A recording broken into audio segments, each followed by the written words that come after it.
Welcome to innovative farming. నేను మీ శశిధర్. ఈరోజు మనము గురవన్నపేట విలేజ్లో ఉన్నాము.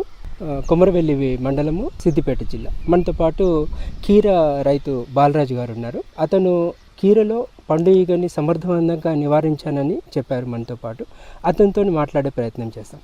నమస్కారం బాలరాజు గారు. నమస్కారం అన్న. మీరు ఎన్ని సంవత్సరాల నుంచి వ్యవసాయం చేస్తున్నారు? 5 years నుండి చేస్తున్నాను వ్యవసాయం. 5 years. ఏమేమి ప్రధాన సమస్యలు వచ్చాయి మన కీరలో? మెయిన్ అంటే పండుగ. ఈ పండుగకు ఆకర్షియల్ ఇది వేసాం, చాలా బాగా పనిచేసింది. అయితే బాగా పనిచేసిందని ఎలా చెప్పగలుగుతున్నారు మీరు? అంటే నేను మెయిన్గా చూశాను, ఇవాళ పెట్టాను, రేపు వచ్చి చూశాను, దానికి అక్కడక్కడ ఈగలు పడి ఉన్నాయి కింద.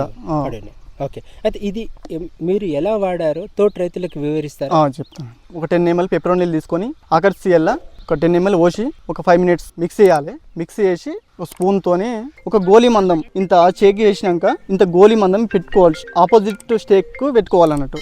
పెట్టుకుంటే పండుగ ఉద్రిక్తత చాలా తక్కువ ఉంటుంది. ఒక 2 daysలో మనకు రిజల్ట్ వచ్చేస్తుంది. మ్యాక్సిమం పనితనం ఒక 30 days వరకు ఓకే ఉంటుంది. పూత వచ్చే దశలో పెట్టాము అన్నట్టు. పూత వచ్చే దశలో పెట్టి ఒక 30 days అంటే మనం కీర ఎండింగ్ వరకు పనిచేస్తుంది ఇది. అట్లా దీన్ని వాడకం వల్ల చాలా లాభాలు ఉంటాయి. ఆకర్షియల్ వాడుకోవచ్చు.